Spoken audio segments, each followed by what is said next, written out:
जे ही द्रौपदी जी हे कृष्ण हे गोविंद हे नाथ ऐसा पुकार रहे, भगवान दौड़े, पर सोचा विलंब हो जाएगा, इसलिए अंतर ध्यान होकर द्रौपदी के वस्त्र बन गए। भगवान का चीर अवतार हो गया, वस्त्रावतार हो गया। दुशासन खींचता जा रहा है और नवीन नवीन वस्त्र यहां से पल्लू नहीं हटा पाया। अनेक रंगों के वस्त्र प्रकट हो गए, अंबार लग गया वस्त्रों का। 10,000 हाथियों का बल रखने वाला दुशासन खींचते खींचते थक करके गिर गया। पूरी सभा में हाहाकार मच गया।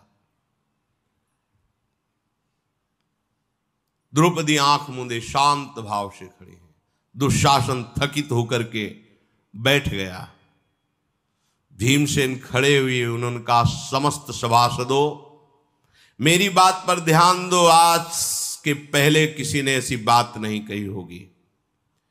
ये खोटी बुद्धि वाला दुशासन जैसे द्रौपदी के वस्त्र को बलपूर्वक खींच रहा था, ऐसे ही मैं बलपूर्वक इसको घसीट करके सबके बीच में महायुद्ध में पटकूंगा, इसकी छाती फाड़ूंगा और रक्त पीऊंगा। ये मैं आप प्रतिज्ञा लेता हूं। अगर मेरी ये प्रतिज्ञा झूठ हो तो मुझे कभी सदगति प्राप्त न हो। इसको पटक कर मारूंगा, अपने हाथों से इसकी छाती फाड़ूंगा और इसका खून पीऊंगा। सब कांप गए।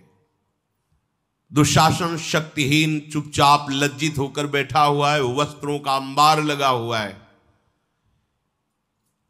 सब और धिक्कार है दुशासन को, दुर्योधन को, कर्ण को, ऐसी बातें होने लगी। गांधारी जी ने जब सुना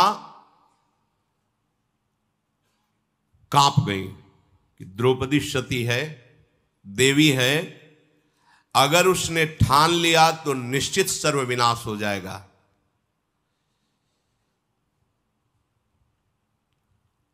गांधारी जी दौड़ करके धृतराष्ट्र के पास आए और कहा भी तुम्हारी बुद्धि काम नहीं कर रही। अगर आप द्रौपदी को प्रसन्न नहीं किए तो अगला कदम होगा ये सारी सभा भस्म हो जाएगी। द्रौपदी की क्रोधाग्नि से मैं जानती हूं सती का कितना बल होता है। अगर उसने रोष दृष्टि कर ली तो सब भस्म हो जाओगे। महाराज धृतराष्ट्र आप जल्दी से जल्दी द्रौपदी को प्रसन्न कीजिए।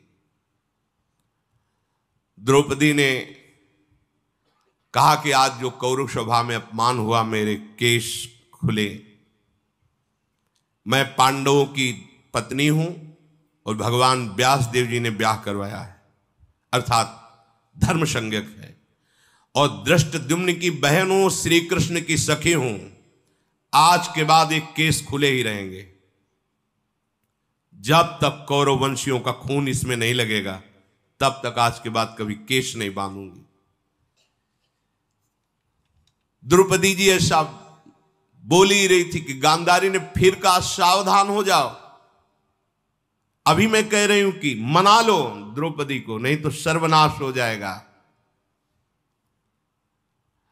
अर्जुन ने कहा कि मैं धर्म में बंधा हुआ हूं, फिर भी यदि महाराज युधिष्ठिर आज्ञा कर दे तो अभी पूरी सभा को अकेले में परास्त करूंगा। पर मैं प्रण लेता हूं कर्ण, तुमने गलत शब्द उच्चारण किया द्रौपदी के प्रति, अब तुम्हें कोई बचा नहीं सकता। मेरे बाणों द्वारा तुम्हारी वही जबान काट करके मैं गिराऊंगा। प्रतिज्ञा करता हूं मुझे कभी पुण्य लोक प्राप्त ना हो यदि मेरे द्वारा कर्ण का वध ना हो।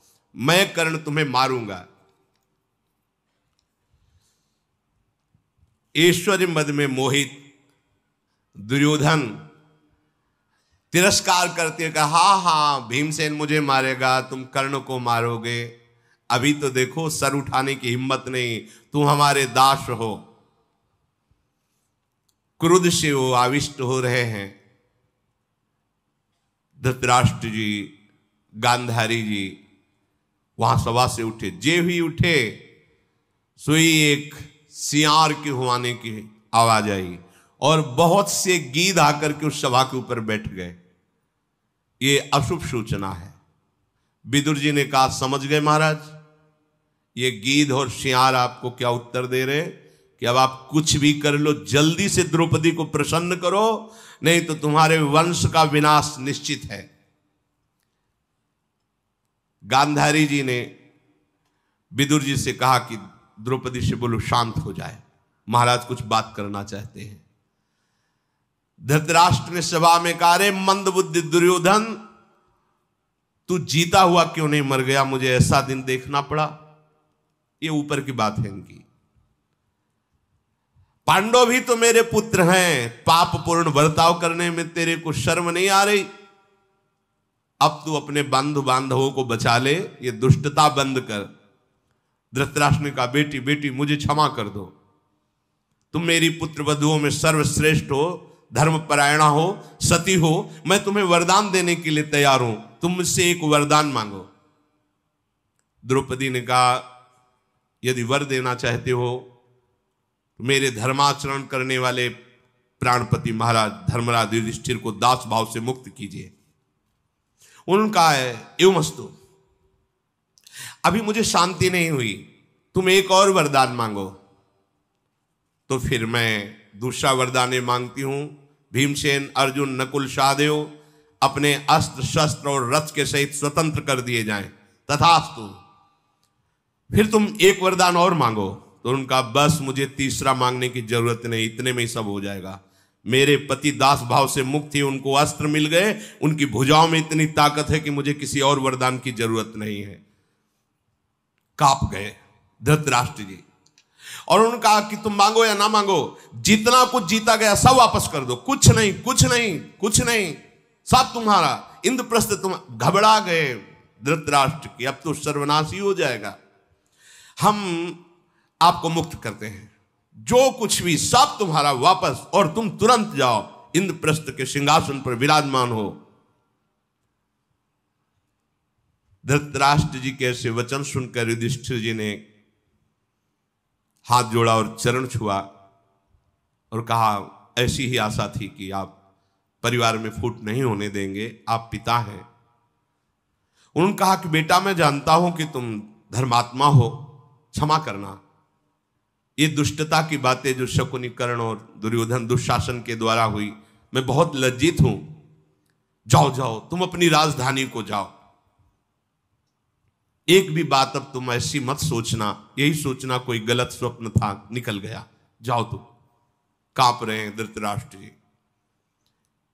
युधिष्ठिर जी ने कहा कि हमारी तो वृत्ति ही है अपने बुजुर्गों की उपासना करना, मैं कभी बुरा नहीं मानूंगा, और मेरी आज्ञा में रहने वाले भाई कभी आपका बुरा नहीं करेंगे, बस आप आज्ञा दीजिए।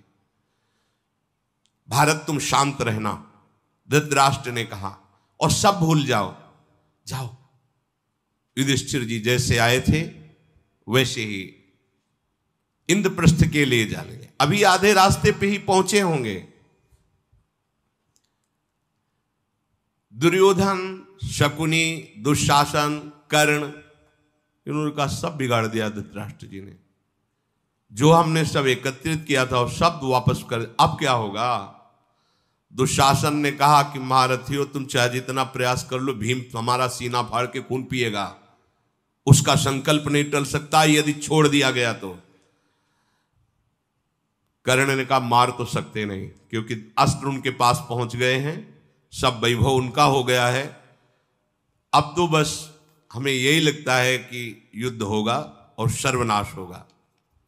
शकुनी ने कहा कि दुर्योधन अभी तुम काम बना सकते हो, तुम एकांत में जाके अपने पिता के चरणों को पकड़ के रो, और जो मैं सिखा रहा हूं वो बात कहो जाके।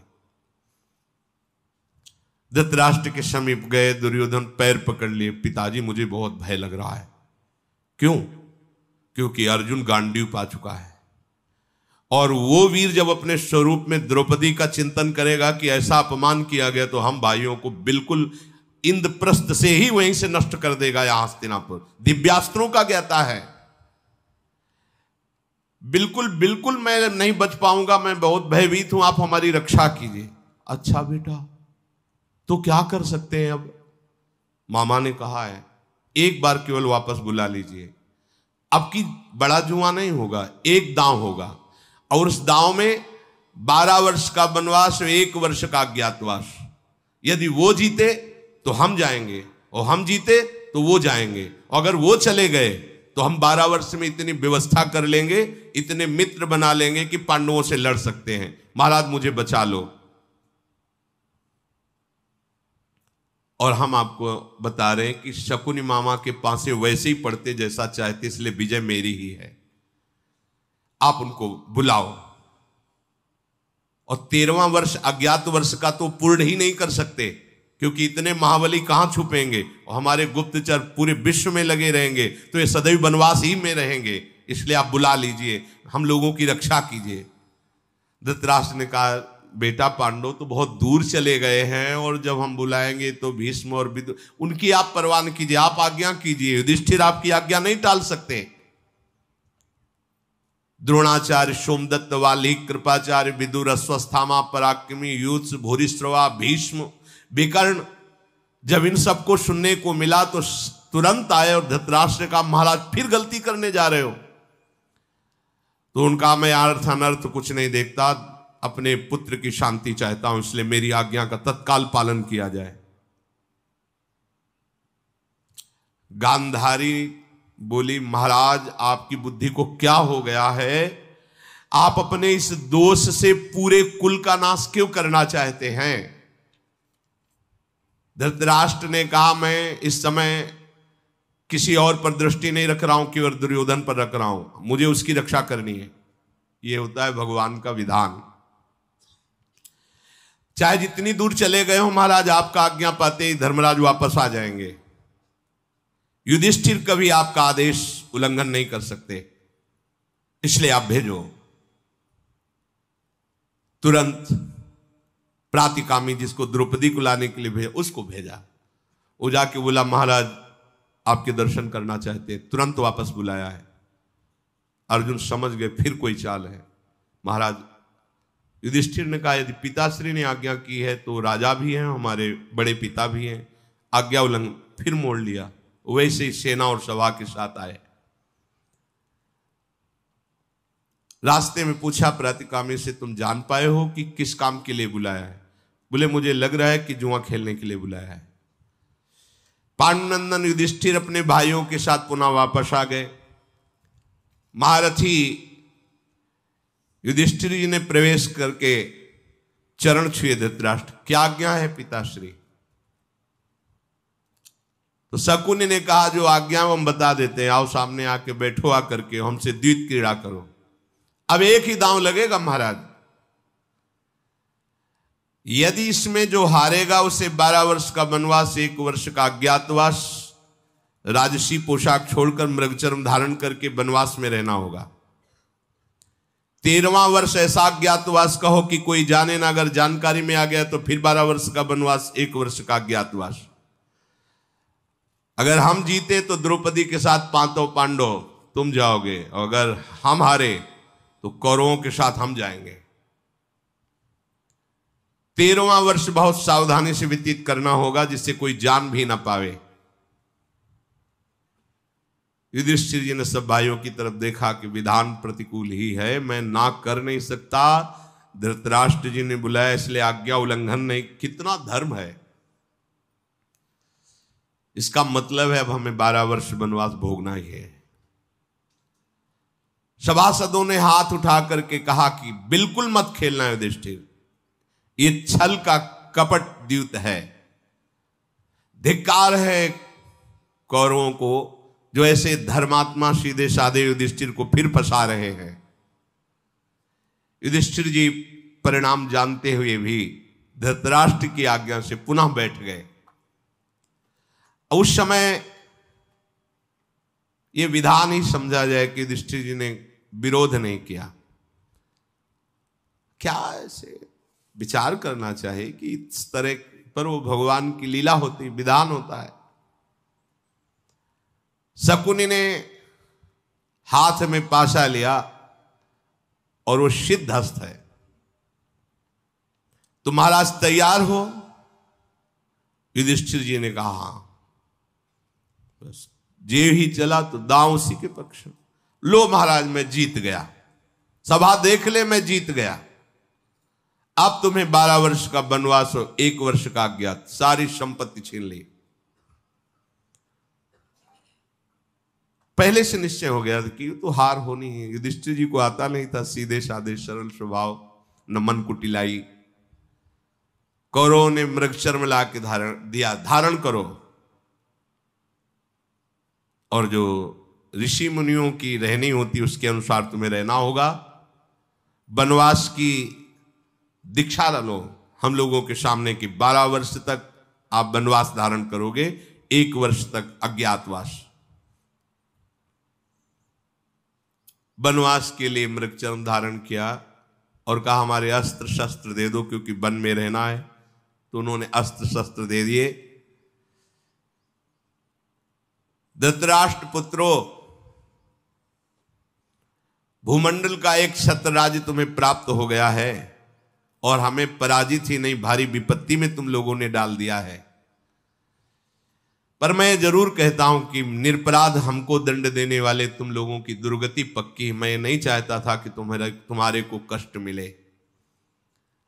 तो दुशासन ने हंसी उड़ाया और कहा अरे बैल बैल जा तू। भीम को देख करके,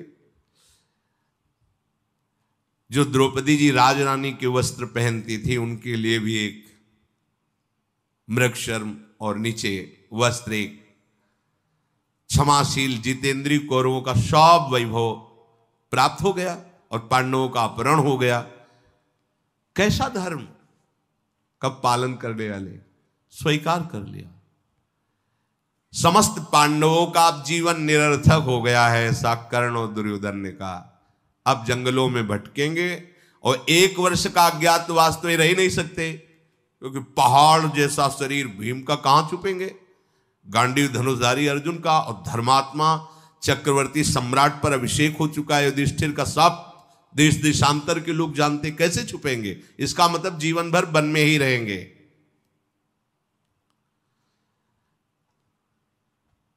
कर्ण ने, दुर्योधन ने कहा कि हां, कुल भीलों से भी गिरे हुए अब तुम लगते हो, तुमसे अच्छे कोल भील लगते हैं।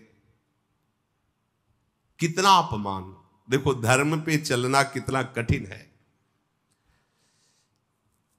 भीमसेन ने कहा रे निर्लज्जो, कर लो बात जो करनी है तुम्हें, चाहे जितनी हंसी उड़ा लो। तो कौरवों के पुत्र नाचते हुए उनके आसपास ताली बजा के, और भीम से कहने लगे ऐ बैल अब तू कुछ बिगाड़ सकता है मेरा। भीम ने कहा कि नृशंस दुशासन, तेरे सिवा ऐसी कोई मजाक नहीं कर सकता। अब तुम जाओ, मुझे क्रोध मत दिलाओ।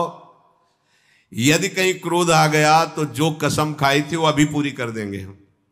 हमारे लिए कुछ दुर्लभ नहीं, पर महाराज की आज्ञा से मैं बंधा हुआ हूं। भीमसेन ने कहा कि दुशासन, दुर्योधन, कर्ण सब सुन लो। तिरछे होके कहा 12 वर्ष मेरे लिए वनवास रहना कोई बड़ी बात नहीं, क्योंकि मैं वन में ही पैदा हुआ हूं और वन में ही पला पोषा हूं। ये तुम्हारे लिए कोई कठिन बात होगी। मैं तो ऋषियों के बीच में ही रहा हूं, 12 वर्ष यूं काट के आया, पर 14वें वर्ष के लिए तुम तैयार रहो कि तुम्हारी दुर्दशा पक्की। मैं दुर्योधन का निश्चित वध करूंगा, अर्जुन कर्ण का संहार करेंगे, सहदेव शकुनी को पक्का मारेंगे। ये लिख लो आप लोग।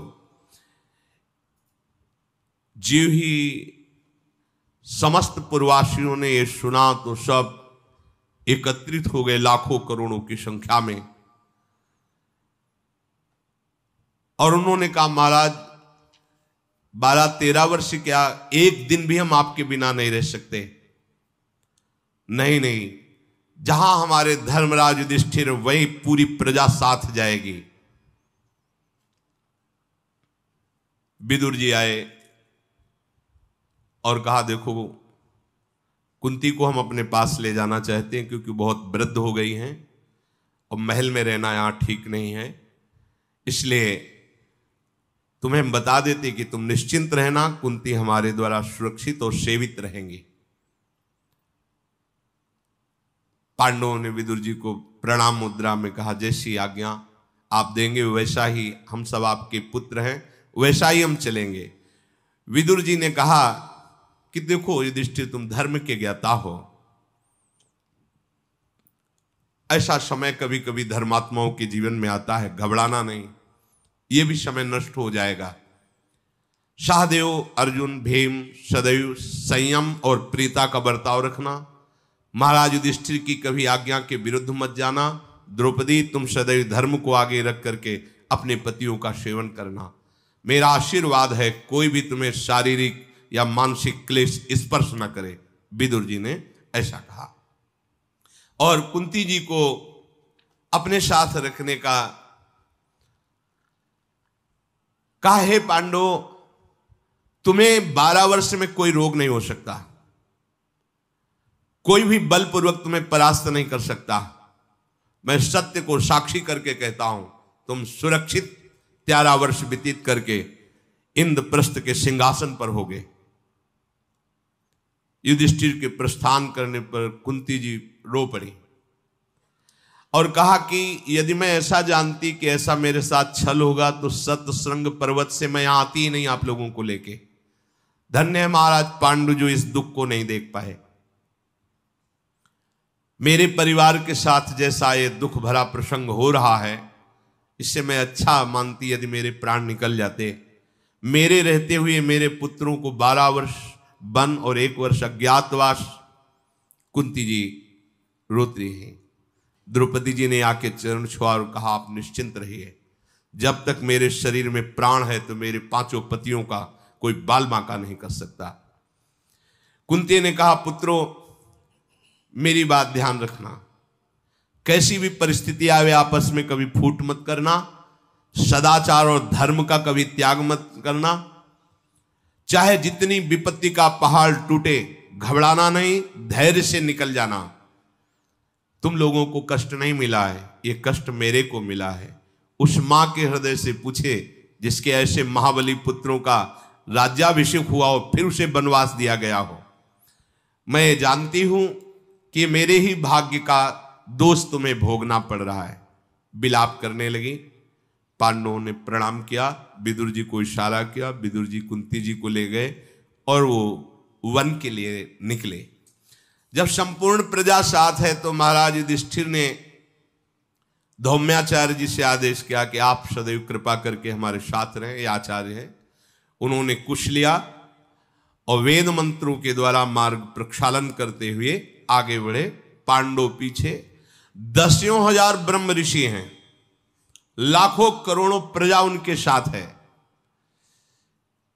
धृतराष्ट्र ने पूछा, विदुर पांडव निकल गए?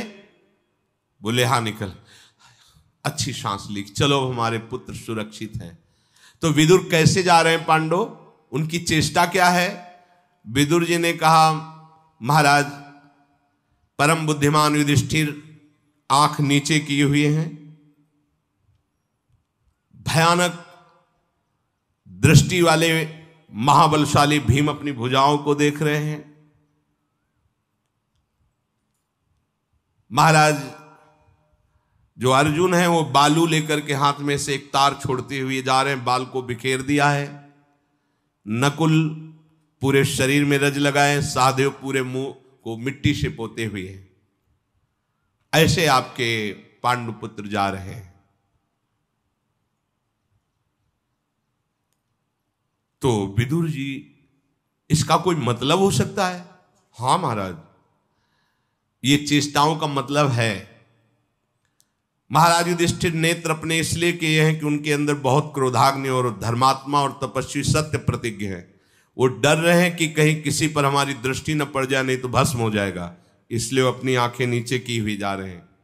और भीमसेन जो चल रहे हैं वो मानो ये बता रहे हैं कि मेरी भुजाओं में इतना बल है कि लौट करके एक भी कौरव को मैं छोड़ूंगा नहीं। और अर्जुन जो बालू बिखेरते हुए जा रहे हैं कि मैं ऐसा बाण संचालन करूंगा जैसे बालू का तार नहीं टूट रहा है, ऐसे बाणों की वर्षा करके तुम्हारे पक्ष में भी जो होंगे उनका सर्वनाश कर दूंगा।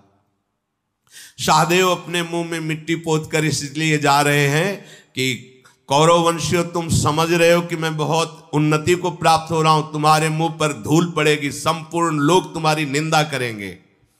और नकुल इतने सुंदर हैं, उन्होंने अपने शरीर पर पूरे धूल इसलिए लगा रखी कि कोई मेरे पर आकर्षण न कर पावे, ऐसा। और द्रौपदी ने एक वस्त्र धारण करके बाल बिखेर लिए हैं, क्योंकि उनका व्रत है कि जब तक उनके बाल रक्त से युक्त दुशासन के नहीं होंगे तब तक वो बंधेंगे नहीं। और दूसरा भाव ये कि आज मैं जिस दशा को प्राप्त हूं, ऐसे कौरव की पत्नियां जब बाल बिखेर कर 100 पर रोएंगी तब हम अपने बाल बांधेंगी। धृतराष्ट्र घबरा गए और उन्होंने कहा, विदुर जी अब कोई उपाय हो सकता है जिससे ऐसा हो? सुनो सुनो, जाओ पांडवों को फुसला के लाओ, उनको यहां खिलाते पिलाते हैं, थोड़े दिन रखते हैं, फिर प्रसन्न कर उनका। महाराज अब बातें बंद करो अपनी। वो निकल चुके हैं। लाखों करोड़ों लोग हाहाकार करते हुए कि हमारे स्वामी युधिष्ठिर जब ऐसे वन को जा रहे हैं तो मुझे ऐसे पापाचारियों के राज्य में नहीं रहना। महाराज हम पर कृपा करो, जहां आप रहोगे वहीं हम रहेंगे। मैं धृतराष्ट्र के द्वारा पालित हस्तिनापुर में या इंद्रप्रस्थ में नहीं रह सकता, ऐसे प्रजा बोलने लगी। देवर्षि नारद जी उसी समय प्रकट हुए और पांडवों से कहा, बिल्कुल चिंता मत करना, विश्व के जितने ब्रह्म ऋषि हैं वो सब आप पर कृपालु हैं, और मैं ब्रह्म तेज को धारण करने वाला त्रिकालदर्शी महात्मा हूं। मुझे पूरा दिखाई दे रहा है तुम्हारे 13 वर्ष ठीक से व्यतीत होंगे और 14वें वर्ष में तुम राज सिंहासन पर होगे, इसलिए तुम बिल्कुल दुखी न हो। समस्त ब्रह्म ऋषियों का आशीर्वाद और सहयोग तुम्हारे साथ है। ऐसा कहकर नारद जी अंतर्धान हो गए। समस्त प्रजा जब साथ चल रही तो महाराज युधिष्ठिर ने कहा कि देखो, हम आपसे प्रार्थना करते हैं, जैसे बने वैसे तुम 13 वर्ष निर्वाह करो, वन में तुम हमारे साथ मत चलो। मैं तुम्हें शपथ दिला के कहता हूं कि हमारी इस कसम को और आज्ञा को पालन करो। कोई भी प्रजा हमारे साथ नहीं चलेगी और सब सुख पूर्वक रहो। महाराज धृतराष्ट्र तुम्हारे ऊपर किसी भी तरह का विरोध भाव प्रकट नहीं करेंगे।